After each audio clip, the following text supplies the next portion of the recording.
This is Real News Media TV, coverage you can trust. Please like, share, subscribe, and hit the notification bell. Select all for daily news updates. St. James pastor rape case hits the circuit court. The 39-year-old St. James pastor Jason Rose, his wife, and the mother of a teenage girl who accused the clergyman of rape are expected to have their case transferred to the St. James Circuit Court for trial following a committal hearing set for Monday, October 4. The hearing date was given when all three made an appearance in the St. James Parish Court on Monday. They were remanded in custody.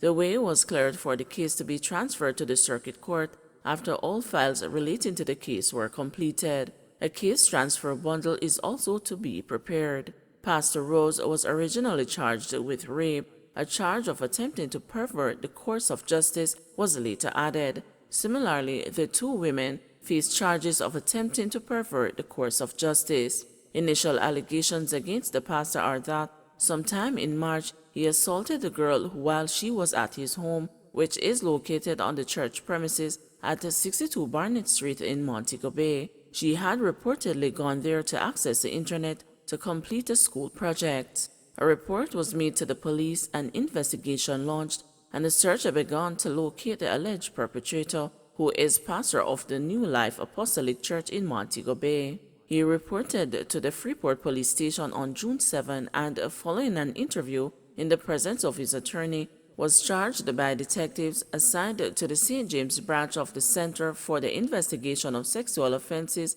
and Child Abuse. The clergyman was allowed bail in the sum of $300,000 when he appeared before Parish Judge Sasha Ashley for the first time on June 14. However, he was later slapped with a charge of attempting to pervert the course of justice after allegations surfaced that he had attempted to contact the complainant by phone. It is also alleged that the pastor's wife coerced the 15-year-old girl into saying that her initial reports to the police were false. On June 16, all three were denied bail on the grounds that there were no guarantee they would not attempt to influence the complainant. It was reportedly disclosed in court that the pastor, his wife, and the mother of the teenager all share a close relationship. 28-year-old allegedly shoots at cops arrested.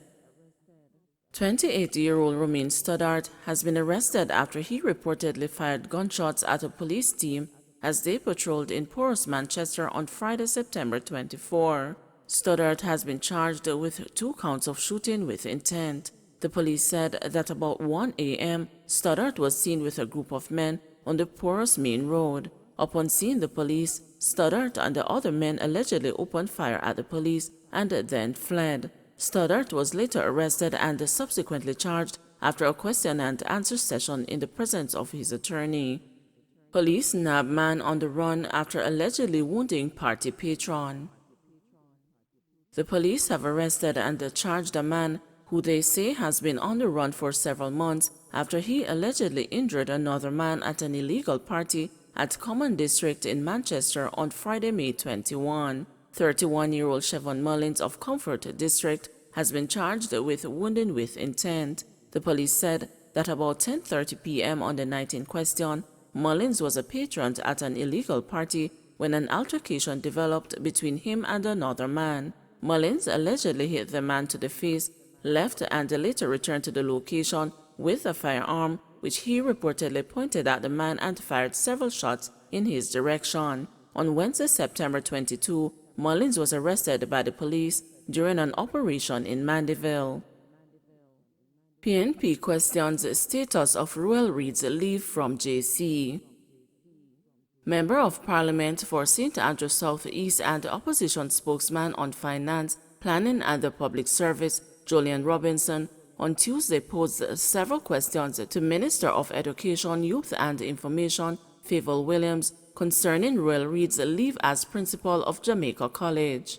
According to a statement from Robinson, the questions relate to the former education minister's contract with the school and any recommendations that the Jamaica College School Board might have made to the ministry in 2019. Reid resigned from his position as minister in 2019 and was arrested several months later along with wife Sharon and their daughter Sharelle, president of the Caribbean Maritime University, Professor Fritz Pinnock, and Brownstown Division Councillor Kim Brown Lawrence in connection with the CMU Education Ministry corruption probe. In his statement, Robinson is also seeking to confirm the length of time that Reed has been on leave from JC and the period for which the leave was approved.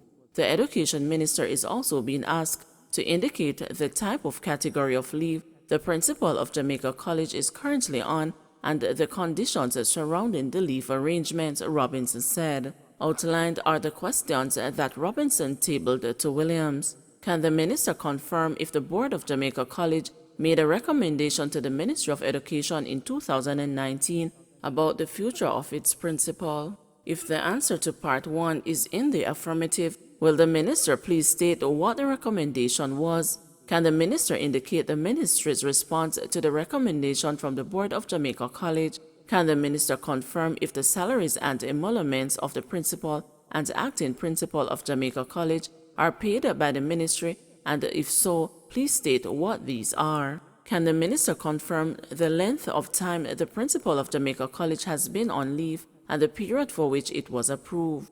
Can the minister indicate the type or category of leave the principal of Jamaica College is currently on and whether it was conditional on him being a minister of government? If not, what, if any, were the conditions of the leave? Can the minister state the ministry's policy with respect to salaries and emoluments paid to teachers and principals who are arrested and charged and are facing the courts? Neighborhood watch alarm as elderly die in fires.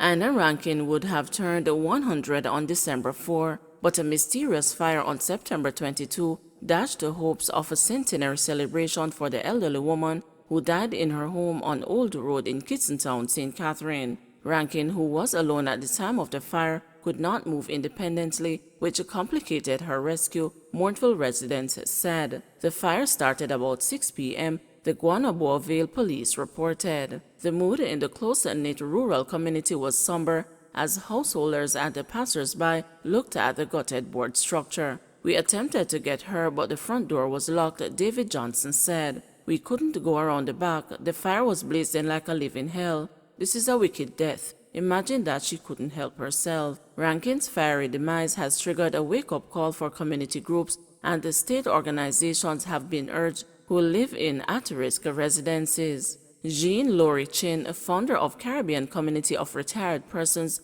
expressed concern about the susceptibility of disabled or ailing senior citizens who may find it difficult to quickly respond to a fire.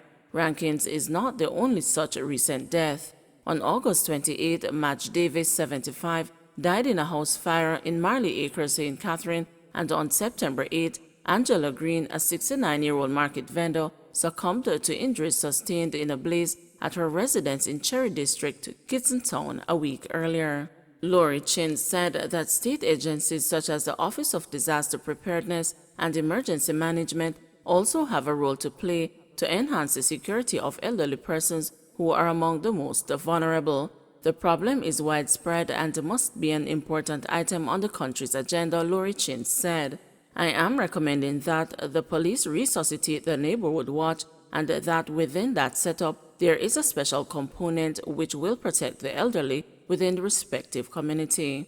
Meanwhile, Michael Archer of Archer's Funeral Home was disconsolate as he recalled how Rankin, who once worked at a property in Guanaboa Vale, St. Catherine, would give him food as a child. He was remorseful that the 99-year-old missed out on her 100th birthday by less than 3 months. This will never happen, as the house burned and a pure sadness take we. I remember her as a very kind lady, Archer said. Slain cop's family relocated. Family members of slain District Constable Kemar Armstrong were quickly evacuated from Emily Lane in Almond Town on Friday night, shortly after his murder at the hands of armed criminals. Armstrong was killed at his home shortly after 6 p.m.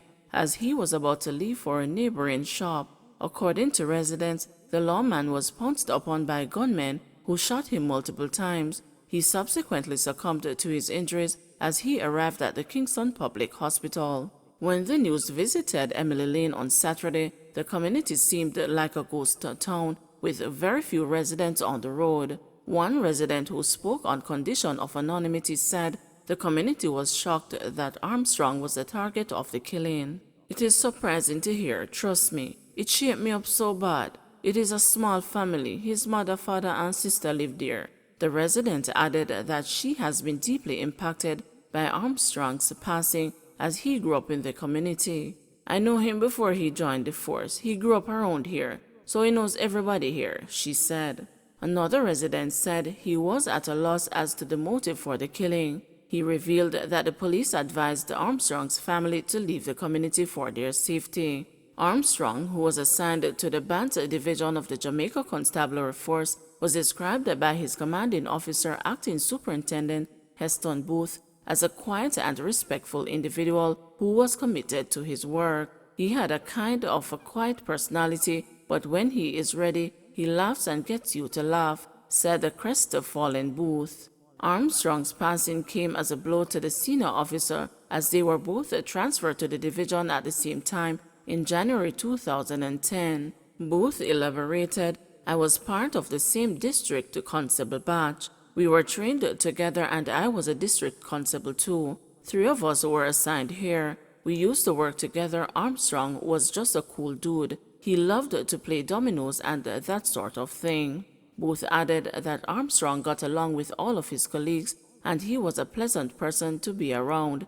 Adding to the heartbreak of his fellow officers is the fact that this is the second passing of a member of the division in the span of a week. Booth told the news that "We are sad because this is the second one in the week. One superintendent passed on Monday from natural causes and Armstrong passed yesterday, so we are doubly in mourning." Armstrong was the 3rd police officer to be slain last week.